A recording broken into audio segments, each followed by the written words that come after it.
Дулат Исабеков «Қарғын» романы.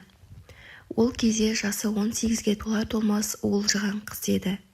Өмір деген өзің талпынсаң болды, бар жақсылығын алдыңа жайып салып тұратын ертегілердегі қайырымды да данышпан қариялардай боп көрінетін. Барлық тәрбиесі дәулетті шаңырақтың ұл қызындай, бұл да тек мектеп программасымен шектеліп қалмай, жаратылыстану, ерте дүние тарихы, музыка пәндері бойынша қосымша сабақ алды. Әкесі аудан көлеміндегі басшысының бірі болып тұрған соң ба, ол өмірдің қабақ шытар өзге мінезінен мүлде аулақ өсті. Оның үстіне Бағиланың өз қабілетін де мұғалімдері жақсы айтып жүрді. Семьяның тұңғышы болған соң, мектеп бітіргеннен кейін әкесі бірнеше күнге уақыт тауып, қызын Алматыға өзі алып шықты. Бағила үйде жүрген кезінде өз әкесін сирек көретін. Ерте кетеді, кеш келеді. Балалармен де сирек сөйлеседі. Тіпті үйге келген соң да көпке дейін телефоннан түспей, әлдекімдерге нұсқау беріп, әлденелерді түсіндіріп, зекіп жатқаны. Бағила таңғалушы еді. Шынында ол қай кезде тынығады, қашан ұйықтайды. Телефонның арғы басында тұрған адамға кей кезде қатты зеки қалса, жүрегін ұстап, тілінің астына валидол салып, әлден соң барып өзіне өзі келетін әкесіне кейде оның жаны ашитынды. Бұлардың сабағы ерте басталады. Таңғы 7-де көзін ашқанда әкесінің төсегі әлдеқашан суып қалғанын көретін. Және өзі қызметіне жетіп алған соң, жолға шығып кетпесе, машинасы қайтып келіп, қызын мектепке апару үшін есік алдында күтіп тұрар еді. Бағилаға мұның бәрі үйреншікті, осылай болуы керек сияқты болып көрінсе де, бертін келе әкесінің жұмысы тіпті ауыр екенін және өмірдің мейірбандығы мен жомарттығы күндіз-түні дамыл көрмейтін осы әкесінің арқасында екенін бірте-бірте ұға бастады. Олар Қазақстан пойызының купесіне кеп жүктерін жайғастыра берген сәтте, перрондағы киоскіні көшіріп келе жатқандай газет-журналдарын құшақтап, жасы 30-ға тақап қалған ұзын бойлы, ашаң қара торы жігіт бұлардың үстіне кіріп келді де салқын амандасты. Бағила ернін ғана күбірлетіп, сыртта қол бұлғап тұрған анасы мен інісіне, екі сіңілісіне, бір топ басқа да шығарып салушыларға күлімсіреп бас изеді. Әкесі бейтаныс жігіттің сәлемін алу былай тұрсын, оның бұл купеге кіргеніне таңданып, жүзіне бірнеше секунд тапжылмай қарап отырды да, «Сіздің орныңыз осында ма еді?» деді ақ құба өңіне қан теуіп. Жігіт бәз-баяғы сабырлылықпен шағын стулға газет-журналдарын қойып жатып, «Я, осында, сіз отырған орын менікі болады», деді езу тартып. Күлкісі де жанары да салқын екен. Тура қараған адамның өңменін суық жанары жуалдыздай тесіп өтетін секілді. Ашаң тұлғасында ешкімге бас емес паңдық, тәкаппарлық пен ойлылық бір сәтке жалт етіп өткендей болды. Қаратай бейтаныс жігіттің кісі матап тастар сиқыр торына қас қағым сәтте түсіп қалса да, тез тізгінін жиып, қызмет бабы арқылы қанына сіңіп қалған керенау мінезбен орнынан тұрып, коридорға шығып кетті. «Шамалауымша, бұл кісі сіздің әкеңіз болу керек», деді жігіт газеттің біреуіне үңіліп, қыз жаққа назар да аудармай. «Оқуға алып бара жатыр ғой шамасы. Мұндай кісілер сөз жоқ түсіреді. Бірақ оған ұнамай қалғаным анық». Бағила намысты нысанаға ап айтылған мынадай дөкір сөзден жарыла жаздап, ернін тістеледі. Жарылмақ түгіл, жаңқа боп кетсең де жігіттің онымен түк шаруасы жоқ. Әлгі сөздерді газеттен оқып отырғандай төмен салбыраған басын көтерер емес. Әлгі сөзін бұл қыздың естіп отырғанын, жай ғана естіп емес, қорланып отырғанын сезсе де, сезбегенде қалып танытуы Бағиланың бейтаныс жігітке деген, сонымен бірге алғаш рет өзге біреуге деген өшпенділігін оятты. Мұндай сөздерді ол өмірінде ешкімнен естімеген және естемін деп ойламаған еді. Және ол ойламаған нәрсесі тұңғыш рет алыс сапарға аттанып бара жатқан жас қыздың алдынан дегеннен шыға келуі, қуаныш пен бақытқа мас, аласұрған балаң көңілге мұз басқандай әсер етті. Ол не деп жауап қайтарарын, тіпті өзін бұдан әрі қалай ұстарын да білмей, өң мен түстің арасында сілейіп отырды да қалды. Бар ойы, бар үміті тек әкесіне тіреліп, оның тезірек келуін, сөйтіп мынадай азапты халден тезірек құтқарып, не болса да сөзімен жаратылысы жиденің қызыл тікеніндей көрінген мына жігітті өзінен алысырақ алып кетуін іштей тілеумен болды. Қызының осы ойын сезіп, тез арашалап алмақ болғандай, осы сәтте әкесі де купеге кіріп келді. Жалғыз емес, қасында шығарып салуға келген ауданның тағы бір басшысы, вокзалдың бастығы мен пойыздың бригадирі және бір топ адам дабырлай кірді. Әкесінің бәз-баяғыша өзіне таныс салмақты да паң қимылын көріп, қоңыр даусын естігенде, Бағила өзін алынбас қамалға енгендей азапты тордан біржола құтылғандай қуанып, алғаш рет оған деген балалық сезімі, балалық алғысы, балалық ризалығы мен балалық мақтанышы шындап бас көтерді. Барлық бала атаулыға тән қасиетпен ол да әкесін жақсы көретін, сыйлайтын, бірақ оны дәл қазіргідей жүрегі лүпілдей сүйіп, оны іштей мақтан тұтып көрген емес-ті. Адамға тән қуаныштың қадірі мен қасиетін де ол алғаш рет сезінгендей болды. Әкесімен бірге еріп келген дүрмек одан 1000 мәрте кешірім сұрай отырып, бейтаныс жігіттің басқа купеге ауысуын өтінді. Мына секілді өтініштен гөрі зорлыққа көбірек ұқсайтын сөзден жігіттің өңі сұрлана, анталап тұрған адамдарға сұқтана қарады. Бұл қарасты ешқашан айтылмайтын, айтылса да ешкімнің ұға алмасын ұғындырған терең мән жатты. Сүйектен бастау алып, жүректен жасанып шыққан сөз бен ой жанарға кеп үймеледі де, тыңдаушысын таба алмасын сезіп, бойға қайта тарады. Оның жанары төмен түскенде, қолы да чемоданға қарай созылар деп ойлаған жұрт аз-кем тынши қалып еді. Жігіт асығар сыңай танытпады. Жігітке қайта үңілді. Осы кезде артық ауыз сөзден, орынсыз шудан шошынған вокзалдың тапалдау келген жирен мұрт бастығы Қаратайдың коридорға қайта шығып кеткенін пайдаланып, жігіт құлағына әлдене деп сыбыр ете түсті. Жігіт селт еткен жоқ. Айтқан сөзінің оған зәредей әсер етуінен вокзал бастығының өзі шошынайын деді. Ол әлгі үйренген құлағына қайта иіліп кеп, тағы бірдеңелерді айтты. Жігіт орнынан тұрды. Газеттері мен заттарын жинастырды. Сөйтті де анталап тұрғандарға түгел бір қарап шығып, сіздерге жаным ашқан соң ғана көндім деді де, вокзал бастығының соңынан ерді.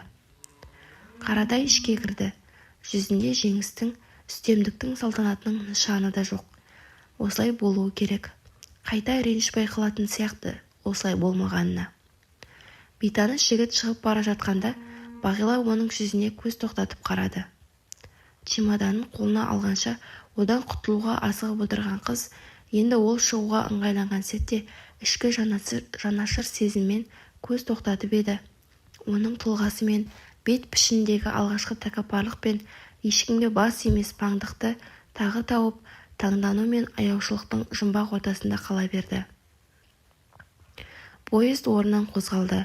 Бағила сонда ғана аңғарды. Шығарып салуға келген адамдар тым көп екен. Бұл олардың көпшілігін жай ғана шырамытады, кейбіреулерін тіпті де білмейді. Көргенде адамдар емес сияқты. Папа, шаршадыңыз ба, деді Бағила әлден соң еңсені басқан ауыр үнсіздікке төзе алмай. Әкесі, жоқ уайымдамай-ақ қой дегендей, қызына күле қарап басын шайқады. Бұл кісі де әлгі жігіт жайлы ойлап отырды ма екен, деді Бағила іштей. Мүмкін емес. Ол қалып бара жатқан қыруар жұмысын уайымдап келе жатқан шығар. 2 аптадан кейін конференцияда баяндама жасау керек. Несі бар, деді іштегі қарама-қарсы ой тағы бір шеттен бас көтеріп. Бұл кісі де адам ғой, және өз ісіне есеп беріп үйренген адам. Бейтаныс жігіт жайлы ойласа, оның несі өрескел? Оның үстіне ол жеңілді ғой. Оңай жеңілді, басын емей жеңілді, өзі емес өзгелерді аяп жеңілді.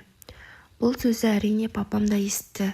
Бәлкім сирек кездесетін, әсіресе әкемнің алдында көлденең тұрар мұндай мінездің тіпті осыған дейін болмауы да мүмкін ғой. Ендеше ол туралы аз ғана сәтке неге ойланбасқа. Проводник кеп Қаратайдың төсегін жаңалады. Бұл орында бейтаныс жігіт жатқан. Проводник жастықтың тысын ауыстырған кезде оның астынан бір парақ қағаз шықты. Бір беті толық жазылыпты. Проводник оны стол үстіне қойды да, Негізгі жұмыс бұл емес, жастықтың тысын ауыстыру дегенді аңғартқандай қимылын жеделдете түсті. Ол қағазға қаратай да мән берген жоқ. Қызығы өзі, жек көру мен ынтығудың арасы бірақ адым екенін Бағила болмысымен ұғынбаса да, осы сәттен бастап өзінің бар ынтызары жартылай жазылған әлгі қағазға ауғанын сезді. Көкейіне шешілмес жұмбақ тастап кеткен адам ақ қағазға не жазды екен?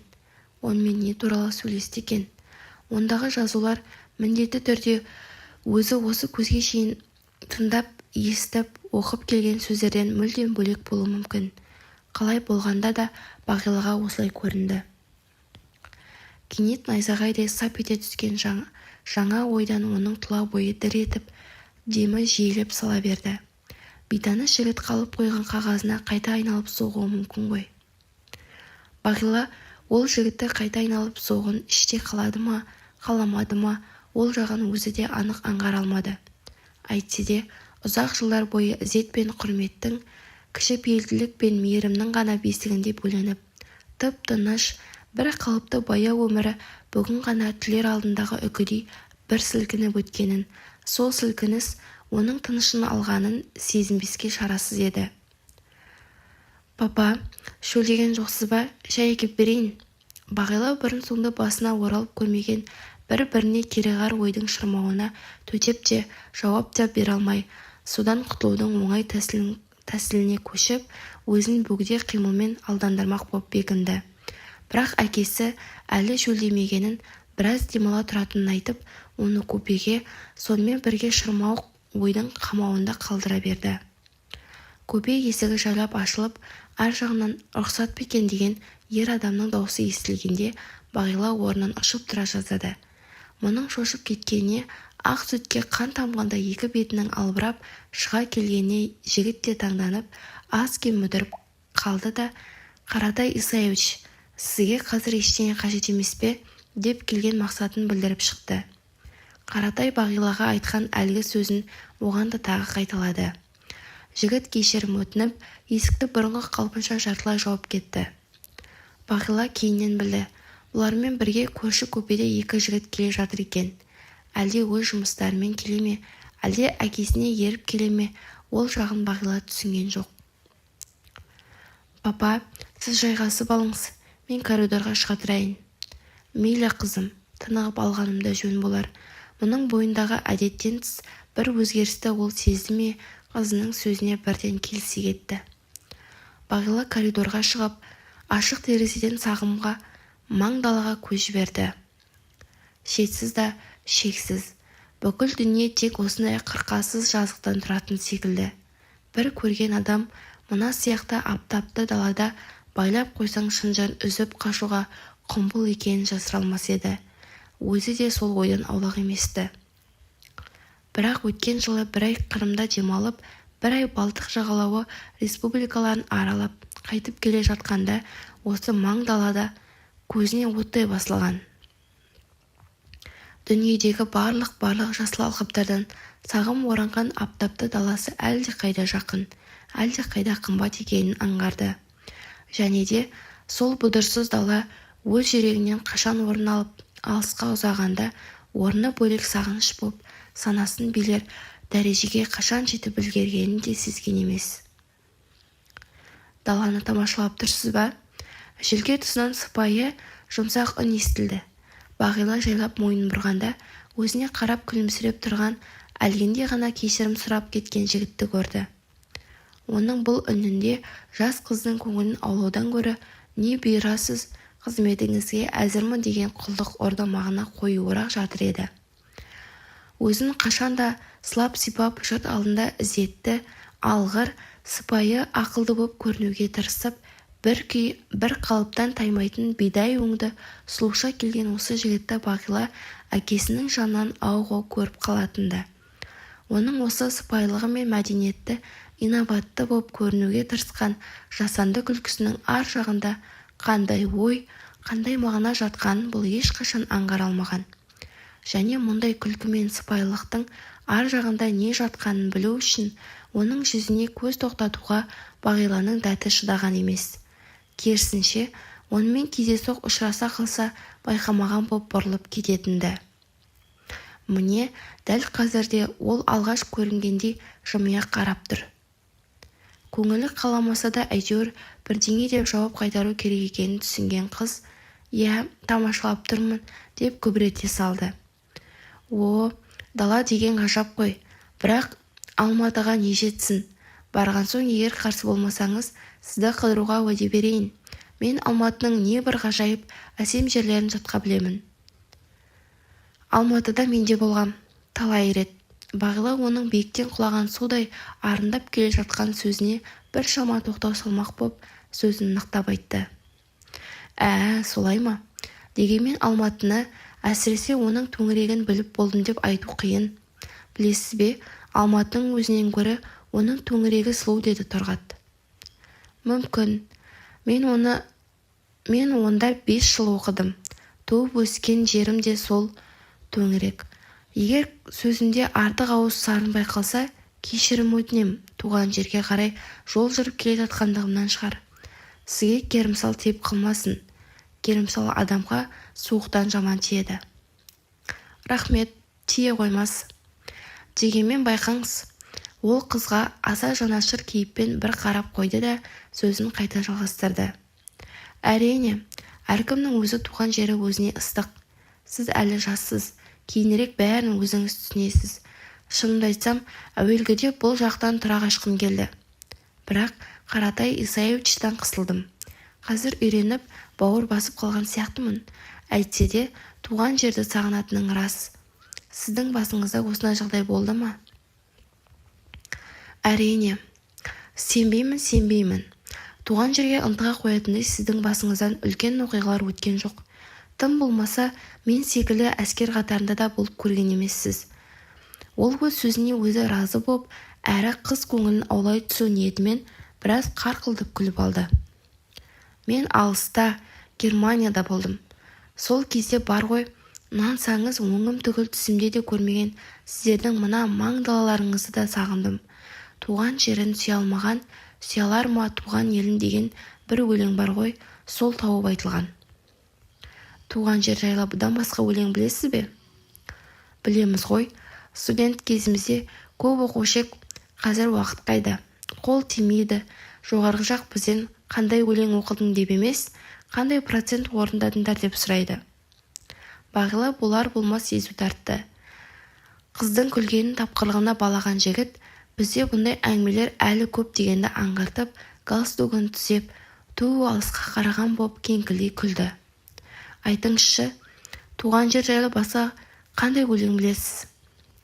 Жігіт галстугын түзеді, қап-қара мұртын сипады. Содан соң мұрнының ұшына бір тамшы қызыл бояу тамызды да, ол тез жайылып, бидай өңді жүзі боза ішкен адамдай түп-түгел қызарып шыға келді. Есте жоқ, деді ол басын сілкіп.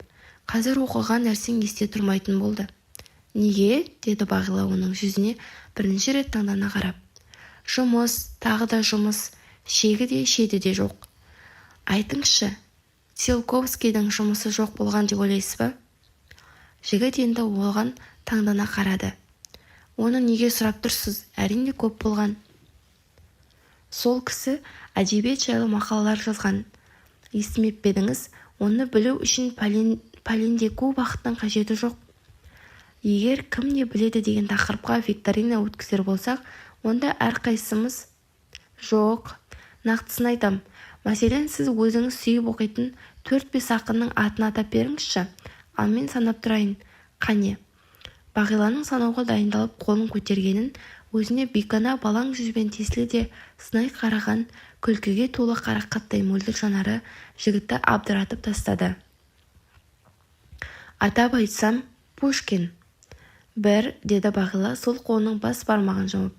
Лермонтов. 2. Абай. Бірден Абайға түстіңіз бе? Мейлі. 3. Байрон. Сіз қызық екенсіз. Бір жоғары, бір төмен жарайды. 4. Сонан соң Маяковский. 5. Тағы. Тағы кім бар еді? Осындайда білетін ақындардың бірден есіңе де түспейді. Әуезов. Әуезов? Бағила ынта-шынтасымен сыңғырлай күлді. Ол ақын емес қой. Жарайды, ары қарай бос қиналмай-ақ қойыңыз. Оның үстіне әлгі атаған ақындарыңызды институт түгілі мектеп бітірмеген адамдар да атап бере алады. Және олар сіздің сүйікті ақыным деп иемдене дәрежеден шығып кеткен. Сүйсеңіз де, сүймесеңіз де білуге тиістісіз. Сүйікті ақындарыңызды атаңызшы дегенде мен бүгінгі көзі тірі ақындарды айтып едім. Бағила, артық болса кешіріңіз, бірақ менің өмірдегі орным ақын жазушыларды қаншалықты білуіме байланысты емес қой. Жігіт бүкіл дүниенің ақыл-ой иелеріне пысқырып та қарағысы келмейтінін кейіппен шексіз далаға менменсе қарады. Оның жалған намысқа жығылып, жылтырай түскен сұлуша жүзінен керек десең мына даланы да, ондағы өсіп тұрған кәрі сексеуілдер мен ауық көрініп, золдап қалып бара жатқан жатаған тамдарды, тіпті өзін тербелтіп, туған жағына қарай ентелеп бара жатқан жүйрік пойызды осы жұмбақ вагонымен қоса қажет деп таппайтынын жанарынан Бағила қарсы алдында тұрған адамның бүкіл болмысы ілім-білімге қас екенін, егер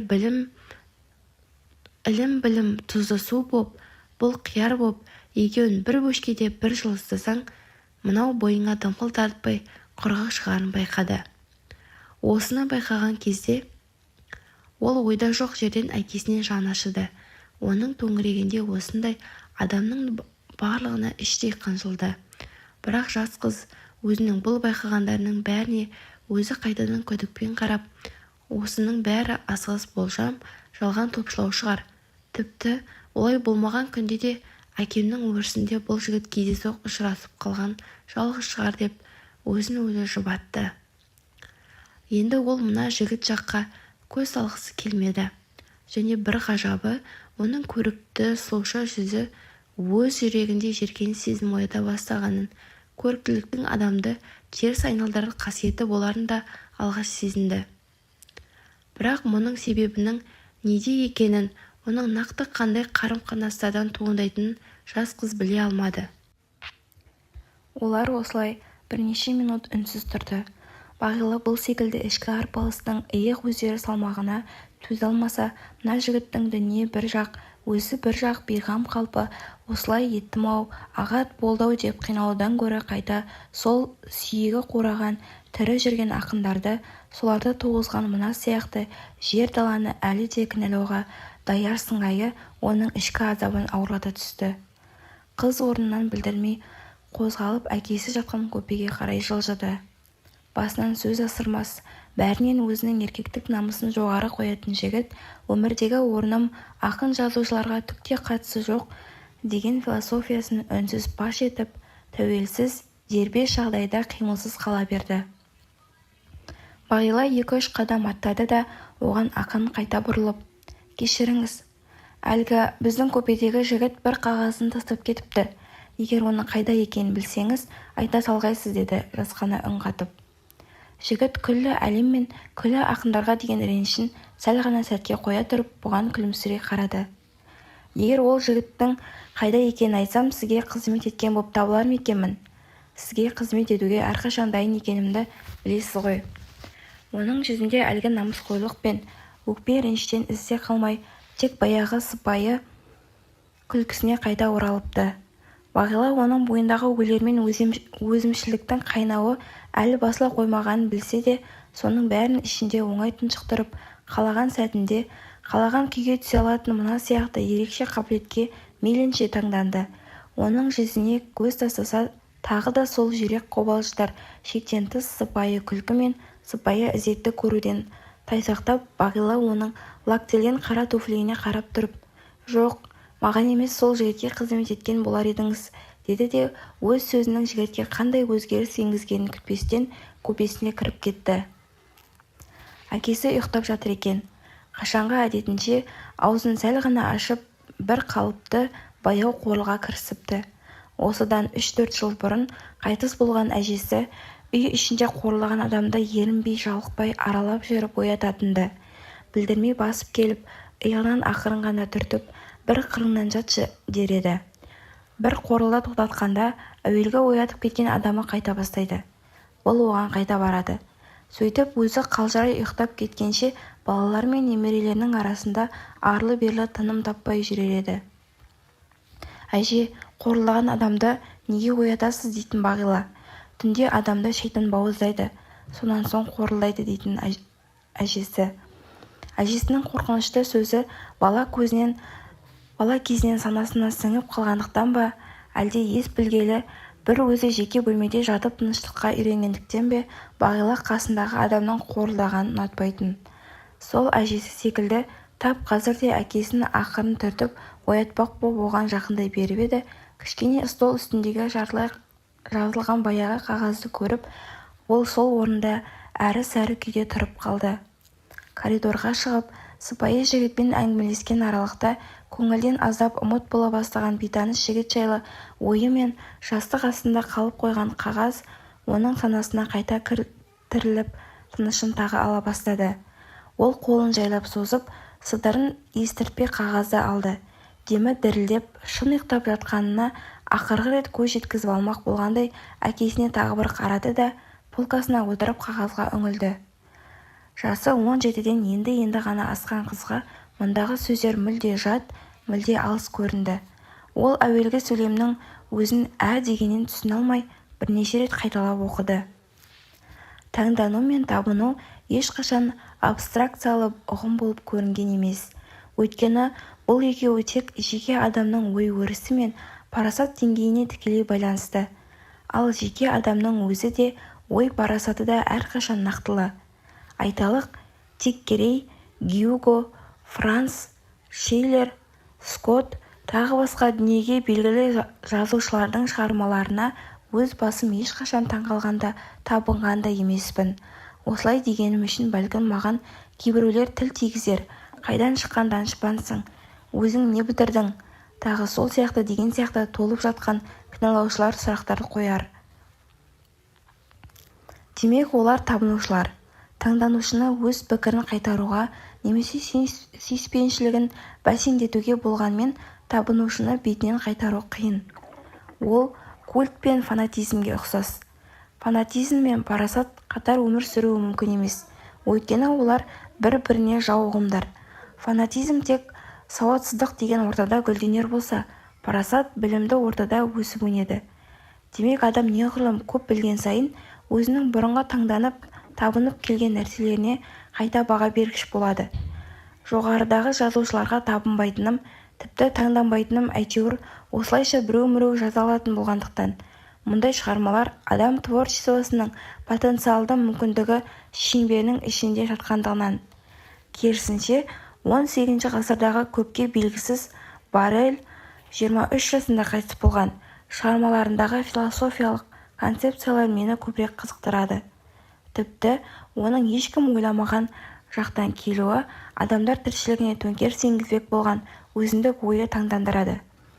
Немесе орыстың қазіргі жазушысы Гранин таңғажайып бұл өмір аяғын жерден биік көтерген. Біреу жазса, біреу жаза алмайтын тақырып орындалу өте қиын. Шокшин, Распутин, Астафаев секілді қазіргі шолы авторларда көңіл аударуға тұрғанмен адамзат ойына ой қосқан жоқ. Керісінше, қай-қайдағы бір вайын маған көп әсер етеді. Өйткені ең құрғанда ол өзі жайлы да әрі батыл, әрі өткір сын айта алады. Ал қазақ әдебиетіне оның енді қалыптасып келе жатқан көркем ойлау мен көркем прозасының профессионалдық дәрежесіне оның өкілдеріне баға берер болсақ, Бағила қағаздан көзін алмаған бойы отырып қалды. Мұндағы айтылған ойлар, адам аттары да оның бұрын соңды естімеген, білмеген нәрселері еді. Ол таңданарын да, табынарын да білмеді. Және бұл екі ойдың екеуі де мына бір бет қағазда алдын ала жазылып қойыпты. Таңдану мен табынудың түп төркіні парасат пен білімнің саяздығына саятынын әлгі қағаз арқылы байқаған қыз таңдануға арланып, таңданбасқа шарасыз қалып танытып, осы екі ойдың аралығында тағы дел сал күйге түсті. Әйтсе де, бейтаныс жігіт қалдырып кеткен осы бір парақ ой оны айрықша бір биікке көтеріп, өз ойындағы бұрынғы биіктерін табан асты аласартып кетті. Коридордағы жігітті есіне алды. Көз алдына оның білімсіз бейшара қалпы, соған қарамастан тек жалған намыс, ұялаған құр кеудесі көз алдына елестеп еріксіз жымиды. Бейтанысты қайта есіне алды. Өзінің таңданбауға тырысқанын, олай етуге намысы жібермегенін ойлады. Жалған намыс өз бойында да жатқанын, жасырын жатқанын ұғынды. Ұғынған сәтте өз-өзінен шошыды. Сонда қалай, жалған намыс жұрттың бәрінде де жасырынып жатқаны ма? Жоқ, олай болуы мүмкін емес. Мүмкін болса да менде жоқ. Менде жоқ. Жалған намыс адам өз әлсіздігін, өз дәрменсіздігін сезінгенде ғана бас көтерерін, оның білімсіздікпен егіз екенін бағила білген жоқ. Олай болар деп әзірше ойламады да. Бірақ өздері купеден қуып шыққан жігітке осы уақытқа дейін жанашыр сезім танытып келсе, дәл осы минуттан бастап оның орнын өкініш ауыстырғанын аңғарды. Ол жігіттің кім екенін білмесе де, әйтеуір өздерінен бір емес, бірнеше елі жоғары тұрғанын, оның осы уақытқа дейін өзі көріп, сөйлесіп, араласып жүрген адамдарынан, тіпті жат ұяны зорлықпен мекендеп бейғам жатқан мына әкесінен де биік екенін ұғынды. Және қан базардай қайнап жатқан мына өмірде бір кездесе кеткен бейтаныс адамды өз әкесінен жоғары қойғанына әуелгіде намыстанды. Намыстанса да оған көнбеске болмасын, бір парақ қағаз болдырмасын еріксіз мойындады. Өзіңнің өзгеден төмен екеніңді мойындау қорлықтың атасы екенін, білім мен парасат үстемдігін жеңер ешқандай қайрат, ешқандай қару да жоқ екеніне бағила осы тұста ой жіберді. Ойлы адамға қызық жоқ бұл жалғанда. Осы бір өлең жолы неге екенін белгісіз бағиланың шатасып, шарпысып бара жатқан алып қашты арпалыстарының арасынан ауық-ауық бас көтеріп, оны тереңге жетелей берді. Ойлы адамға неге қызық жоқ? Абайдың мұнысы несі деуші еді? Ойлы, әділетті адам түбінде жеңеді, оның мерейі үстем болады. Ол еңбегінің, білімнің, ойының зейнетін көреді деуші еді. 10 жыл бойы осылай деп келмеді ме? Осылай үйретпеді ме? Енді кеп мұнысы несі? Абайға сене ме? Мұғалімдерге сене ме? Әлде өзіне сене ме? Қайсысына жүгінген жөн? Ойлы адамға қызық жоқ бұл жалғанда. Бағиланың басы қатты.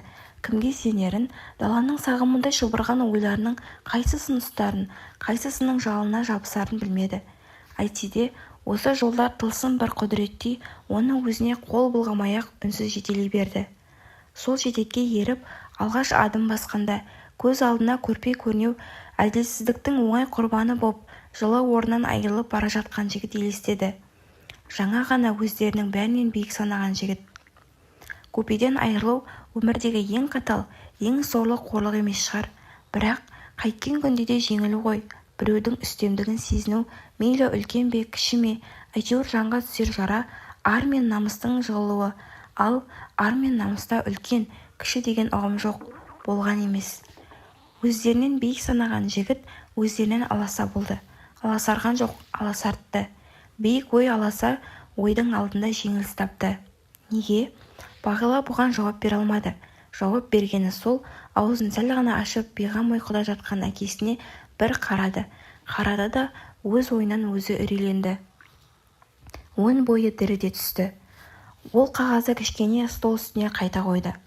Сол кезде оның келесі беттерінде мұнанда терең, мұнанда тұңғиық ойлардың барлығын мына жалғыз бет, сол тылсым ойлардың бір ұшқыны ғана екенін анық аңғарды.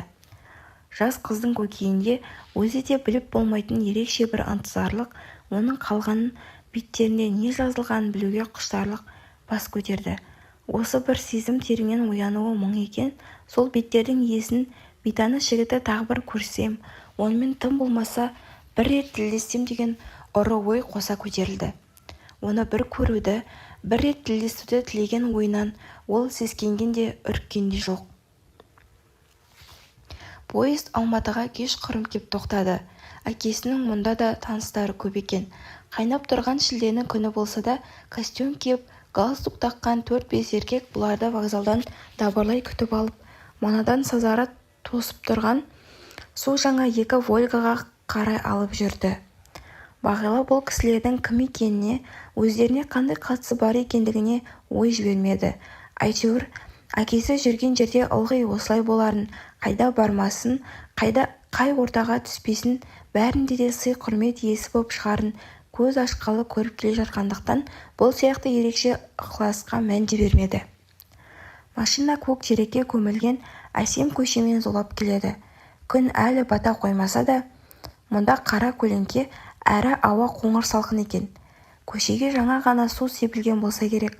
Машина доңғалақтарының дымқыл асфальты тыз-тыз тілгені ғана естіледі. Бағиланың желке тұсындағы дауыстар әр тақырыпқа бір ауысып келеді. Бір дауыс жаз айында пойыздан гөрі самолеттің ыңғайлы екенін баяндай бастады. Өзінің жуықта ғана Ташкентке барып келген сапары жайлы, сонда барған жері Қаратай Исаевичтің келген жағынан әлде қайда жақын болса да, самолетке отырғанын, жол азабын көрмей тез жеткенін сөз етті. Ташкендегі тамақтың көптігіне, шашлықтың молдығына тоқталды. Ташкенде көшеге шықсаң болды, алдыңнан жаюлы дастархан пайда бола кететінін, бір сомға жетер-жетпес ақшаға мәймілдеп тоятыныңды ерекше ықыласпен айтты. Ташкент дастарханның табынушысы үзіліс салмай бөдене таласы жайлы елігіп сөйлей жөнелді. Мүлде басқа елден, басқа планетадан келген адам сияқты, және осында отырғандардың бәрі кем дегенде ол қалада 4-5 реттеп болып қайтқанмен ісі де жоқ. Көшенің жаңа ғана сызып өткенде аппақ жолақтарынан көз алмай келе жатып, Бағила осындай салауатты, ересек адамның түкке тұрмайтын ұсақ тақырыптардың төңірегінде тамсана әңгімелеп келе жатқандарына, орынсыз жерде күле беретіндеріне және ең бастысы күлкісіз нәрсенің өзі қарқылдай салатындарына таңданумен болды. Екі машина құйрық тістесіп келіп қаланың қақ ортасындағы 6 қабат үйдің есігінің алдына тоқтады. Үй иесі жуықта Ташкент сапарынан оралған жайлы жол жөнекей ауыз жаппай әңгіме айтып келген ұзын бойлы, шашына ертелеу ақ араласа бастаған орта жастар шамасындағы ашаң кісі боп шықты. Бұлар үйге дауылдарлай кіріп келгенде аз қамымен жүріп, әлі халатын да шешіп үлгермеген, жасы 30-ға жетер-жетпес қара торы әдемі келіншек есік алдында ұяла күлімсіреп сәлем салды. О, жеңеше, амансың ба деген әкесінің сәлемдесуінен Бағила бұл келіншек Ташкент дастарханының табынушысының әйелі екенін түсінді. Жеңеше деген сөз жас әйелдің болмысына мүлде қарама-қайшы келіп тұрса да, оған мұның құлағы мен еті үйренген болса керек. Өзінен әлде қайда үлкен, тіпті қайнаға десе де ерсі көрінбейтін Қаратайға қазақы жайдары мінезбен қайным-ау, сені де көретін күн болады екен ғой деп қолын алжапқышына тез сүртті де құшақтасып амандасты. Ой, пырмай, қолың билік тимей жүр екен дағы, деп жалғастырды ол кісілердің алдына тып-типыл қойып жатып. Бұрын жиі келуші едің, бастық болдың көруден қалдық, семіріп алғансың ба өзі? Қане, ол Қаратайды айналдырып көре бастады. Жоқ, анау айтқан салғарын бола қоймапсың. Ауданның бірінші басшысына бұдан артық болуға да болмайды. Малике, мұнда да үлкен кісі бар екенін ұмытпағайсың, деді күйеуі әйелінің Қаратайды тым тамашалап кеткеніне қытымырлау дауыспен тоқтау салып. Келіншек топ кісінің арасындағы қағажу қалған Бағилаға бұрылды. Ту, какая славная, красивая, ұмытпасам атың Бағила ғой, Малика Бағиланың бетінен сүйді. Адамды қартайтатын өзінен кейінгі деген дұрыс. Бірақ өзінен кейінгі қыз баланы көріп қартаясың десе дәлірек болар еді. Осыдан 2 жыл бұрын көргенімде шашы желбіреген ойын баласы еді. Енді бой жетіп шыға келіпті. Қаратайдың деген осы екен. Малика, философия айтуға әлі уақытымыз мол болар деп ойлаймын, деді кәрілік жайлы сөздің бір ұшы өзіне қаттырақ тигенін сезген күйеуі қонақтар жайғаспай жатып-ақ әйеліне екінші рет ескерту жасап. Қазақтың маңдайына философияны Құдай өз қолымен жазған, деді Малика күйеуінің ескертуіне бұрынғысынша жайдары мінезбен оп-оңай тойтарыс беріп. Өйткені философияны көргені мен түйгені бар адам айтады. Ал қане, жоғары шығыңыздар. Дастархан үстінде ретті-ретсіз әртүрлі тақырыптағы бытыраңқы жайттар сөз болды.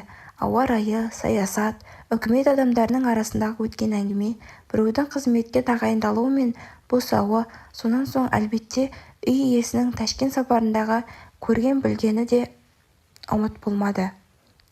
Бағила бұл әңгімелердің бірін ұғып, бірін ұға алмады.